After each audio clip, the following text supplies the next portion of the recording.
मित्र हो, हल्ली बरेच डॉक्टर मधुमेह असणाऱ्या रुग्णांना भरपूर प्रमाणामध्ये भाज्या खायला सांगतात. परंतु यामध्ये कुठल्या भाज्या खायच्या आणि कुठल्या आवर्जून टाळायच्या हे सविस्तर सांगायला प्रत्येकच डॉक्टरांना पुरेसा वेळ मिळतो असं नसतं. आणि म्हणून मग हे पेशंट घरी जातात आणि भरपूर प्रमाणामध्ये सगळ्याच भाज्या खायला सुरुवात करतात आणि त्याचा परिणाम म्हणून त्यांच्या रक्तातील साखर कमी होण्याच्या ऐवजी खूप मोठ्या प्रमाणामध्ये वाढते, कॉम्प्लिकेशन्स वाढतात. मग पेशंटला आणि डॉक्टरांना प्रश्न पडतो की नेमकं काय झालं. तर त्यामध्ये नेमकी चूक इथं होते की अशा काही भाज्या तो पेशंट खाऊन बसतो ज्याच्यामुळे त्याच्या रक्तातील साखर खूप मोठ्या प्रमाणामध्ये वाढते. कारण काही भाज्यांच्या मध्ये रक्तातील साखर वाढवणारी काही तत्व असतात, काही घटक असतात आणि त्याच्यामुळं त्यांच्या रक्तातील साखर खूप मोठ्या प्रमाणामध्ये अचानकपणे वाढते. गोळ्या औषधं सुरू असताना देखील त्यांची साखर नियंत्रित राहत नाही. आणि म्हणूनच आजच्या व्हिडिओमध्ये मी तुम्हाला अशा काही भाज्या सांगणार आहे ज्या भाज्या खाल्ल्यामुळे तुमच्या रक्तातील साखर ही कमी होण्याच्या ऐवजी खूप जास्त प्रमाणामध्ये वाढते. खरं तर हिरव्या पालेभाज्या असतील, फळभाज्या असतील, हे खाणं आपल्या आरोग्यासाठी अत्यंत महत्वाचं आहे.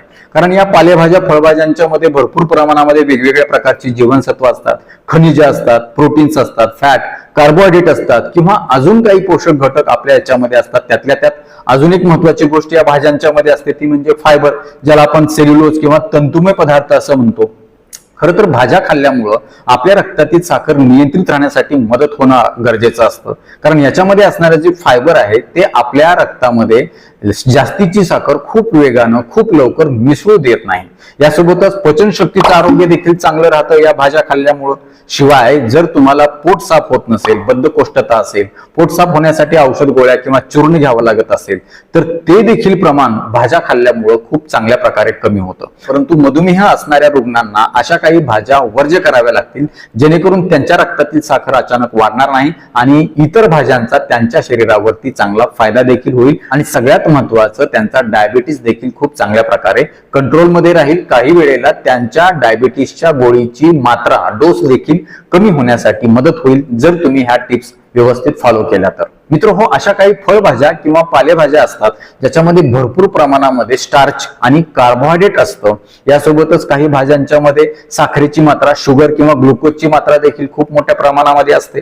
अशा वेळी डायबिटीस असणाऱ्या रुग्णांच्यासाठी ह्या भाज्या अतिशय धोकादायक ठरतात. त्या भाज्या कुठल्या, नीट लक्ष देऊ नका. सगळ्यात पहिली आणि महत्वाची फळभाजी आहे ती म्हणजे बटाटा. बटाट्यामध्ये साधारण 20 ते 22% कार्बोहायड्रेट असतं आणि ते स्टार्चच्या स्वरूपामध्ये असतं.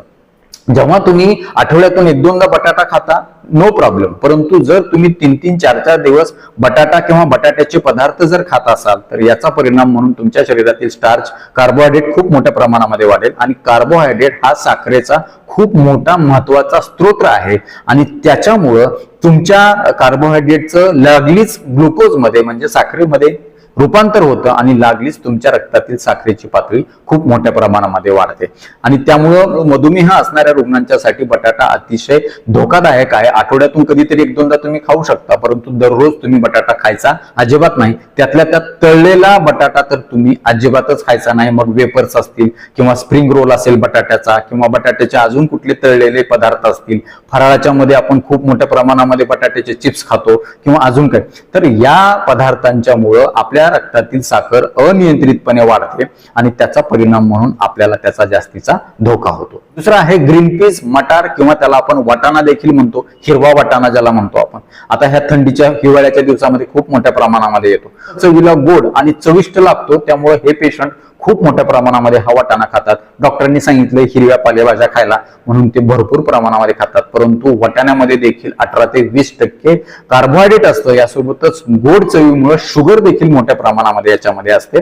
त्यामुळे वाटाण्यामुळे तुमच्या रक्तातील साखर खूप वेगानं वाढते. मग तुम्ही भाजीतला वाटाणा असेल किंवा तुम्ही कच्चा वाटाणा खा किंवा वाटाण्याचा कुठलाही पदार्थ तुम्ही कमी प्रमाणामध्ये खा, वर्ज्य केला तर अतिशय चांगलं. तिसरा पदार्थ आहे मक्याचं कणीस. मग स्वीटकॉर्न असेल किंवा गावरान कणीस असेल, या कणसामध्ये खूप मोठ्या प्रमाणामध्ये कार्बोहायड्रेट आणि शुगर देखील आहे.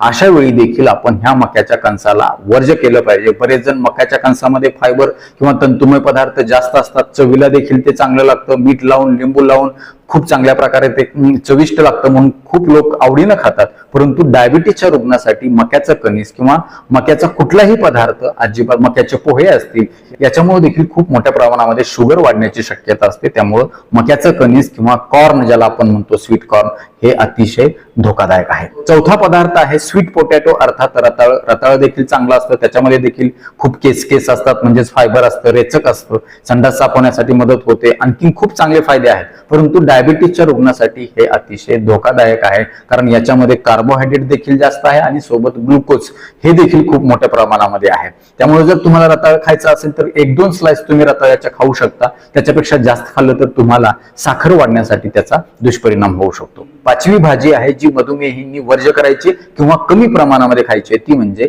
गाजर. हिवाळ्यामध्ये, थंडीच्या दिवसामध्ये गाजर खूप मोठ्या प्रमाणामध्ये मिळतं. गाजराचा हलवा बरेच जण खातात. गाजराच्या हलव्यामध्ये साखर तर आहे, कार्बोहायड्रेट आहे आणि सोबत तूप देखील जातं आणि याचा परिणाम म्हणून साखर अनियंत्रितपणे वाढते. त्यामुळे गाजराचा हलवा खायचा असेल तर तुम्ही चमचाभर खा, किंवा गाजर सलाड म्हणून खायचं असेल तर तुम्ही ते कमी प्रमाणातच खा. गाजर खाणं आरोग्यासाठी चांगलंच आहे, त्याच्यामध्ये व्हिटॅमिन ए आहे, अजून भरपूर प्रमाणामध्ये खनिजे आहेत आणि ते आपल्यासाठी आरोग्यदायी आहे. परंतु जेव्हा अति प्रमाणामध्ये गाजराचा हलवा किंवा गाजर जर तुम्ही खात असाल किंवा गाजराचा ज्यूस देखील जास्त प्रमाणामध्ये पित असाल तर ते देखील मधुमेही रुग्णांसाठी साखर वाढण्यासाठी कारणीभूत ठरू शकतं. सहावा पदार्थ आहे काशी भोपळा, लाल भोपळा, ज्याला आपण बटरनट स्क्वॅश असं देखील म्हणतो. हा भोपळा देखील मधुमेहींसाठी अतिशय धोकादायक आहे. शुगर ह्या भोपळ्यानं खूप मोठ्या प्रमाणामध्ये वाढते, कारण याच्यामध्ये साखरेसोबत कार्बोहायड्रेट भरपूर प्रमाणामध्ये असतात आणि त्याच्यामुळे हे जर तुम्ही खात असाल वारंवार खूप मोठ्या प्रमाणामध्ये तर याचा परिणाम म्हणून देखील तुमच्या रक्तातील साखर खूप वेगानं वाढू शकते. आणि शेवटचा महत्वाचा पदार्थ आहे तो म्हणजे सर्व प्रकारच्या भाज्यांचे ज्यूस. हल्ली बरेच जण डायटिंगच्या नावाखाली भाज्यांचे ज्यूस पितात. हे ज्यूस करत असताना तुम्ही काय करता, त्याचा रस पिता आणि तो तुम्ही पिता, त्याचा जो चोथा आहे, सेल्युलोज आहे, फायबर आहे, ते बाहेर काढून टाकतात. त्यामुळे या ज्यूसच्या माध्यमातून तुम्हाला 20 ग्रॅम साधारण कार्बोहायड्रेट जाण्याची शक्यता असते. यासोबतच काही भाज्यांच्या मध्ये शुगर देखील असते. त्यामुळे भाज्यांचा कुठलाही रस ह्या डायबेटिक पेशंटने कुठल्याही स्वरूपामध्ये कधीच घेऊ नये. जर खायचीच असेल भाजी तर थोड्या प्रमाणामध्ये तुम्ही तोंडी लावू शकता किंवा तुम्ही तुमच्या भाकरी बरोबर किंवा चपाती बरोबर ती खाऊ शकता, किंवा खिचडी करत असताना त्याच्यामध्ये तुम्ही भाज्या टाका थोड्या प्रमाणामध्ये आणि त्या माध्यमातून तुम्ही भाज्यांचा जो इंटेक आहे, जो आहार आहे, तुम्ही त्या आहाराच्या माध्यमातून घेऊ शकता. नक्कीच तुम्हाला तुमची साखर नियंत्रित ठेवण्यासाठी मदत होईल. तर मित्र हो, नक्कीच ह्या 5-6 भाज्या आवर्जून लक्षात ठेवा आणि त्याचं प्रमाण तुम्ही वर्ज्य करा, कमी करा, जेणेकरून तुमच्या रक्तातील साखर औषध गोळ्या चालू असताना सुद्धा जास्त प्रमाणामध्ये वाढणार नाही. हे जर पथ्य तुम्ही केलं तर तुमच्या रक्तातील साखर नियंत्रित राहील, तुमच्या औषध गोळ्याचं प्रमाण, त्याचा डोस देखील कमी होण्यासाठी चांगल्या प्रकारे मदत होईल आणि एकूणच तुमच्या आरोग्यासाठी अतिशय चांगला फायदा होईल. तर मित्र हो, नक्कीच हा व्हिडिओ तुम्हाला आवडलाच असेल, उपयुक्त वाटलाच असेल याची मला खात्री आहे. व्हिडिओ आवडला असेल तर लाईक करा, कॉमेंट बॉक्समध्ये तसं आवर्जून कळवा. ते कळवत असताना आपल्या गावाचं नाव आवर्जून लिहा. आपल्या जास्तीत जास्त मित्र नातेवाईकांना हा व्हिडिओ शेअर करा, जेणेकरून त्यांना देखील डायबिटीस असेल तर कुठल्या भाज्या खाऊ नये, जेणेकरून त्यांची शुगर वाढणार नाही. ते तुम्हाला थँक्यू म्हणतील, मला देखील दुवा देतील. आणि जाता जाता एक विनंती करतो, जर चॅनलवर नवीन असाल तर आता लगेच बाजूचं बेल आयकॉनचं बटन दाबून चॅनल सबस्क्राईब करा, जेणेकरून आरोग्यविषयक अत्यंत महत्वपूर्ण, अभ्यासपूर्ण आणि शास्त्रीय व्हिडिओज तुम्हाला सहज पाहता येतील, तेही अगदी मोफत, कारण सबस्क्राईब करायला पैसे लागत नाहीत. तुर्तास आजच्या व्हिडिओमध्ये इथंच थांबूया. लवकरच भेटूया नवीन व्हिडिओमध्ये नवीन विषयासह. तोपर्यंत आनंदी राहा, निरोगी राहा. धन्यवाद.